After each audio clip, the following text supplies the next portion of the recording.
Hi guys, দেখো কতগুলো রান্না। তো গাইস আমি সকালবেলা থেকেই ব্লগটা স্টার্ট করছি, কিন্তু পোস্ট করতে একদম সময় ছিল না। তো গাইস আমি কি দিয়ে খাইলাম আমি সবই বলবো। তো গাইস আজকে আমি একদমই খুশি আছি, যত খুশি আছি অত দুঃখীও আছি। তো দুঃখী খুশি কেন আমি লাস্টে ভিডিওতে বলবো, আর লাস্ট ভিডিওতে আমি দেখাবো। তো গাইস দেখো আমি সকালবেলা উঠে মেয়েকে নিয়ে গেলাম স্কুলে, তারপরে ছাড়ে আসলাম।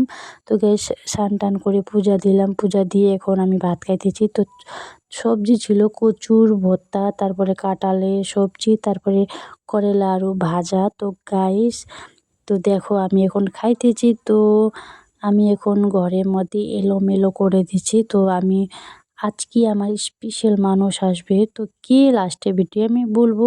তো আমি কষ্ট মষ্ট করে লেপটাও শুকাবার দিচ্ছি।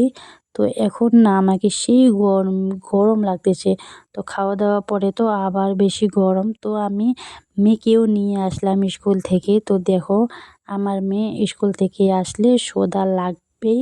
তো বাড়িতে এসে খাইতেছে। তো আমার মুখটা এত লাল, দেখো আমার ফাইনালি আমার কে আসছে তো গাইস দেখো আমার হাজবেন্ড আজকে আসছে। তো দুঃখী কেন বলো তো, আমার হাজবেন্ড 3-4 দিনের জন্য খালি আসছে।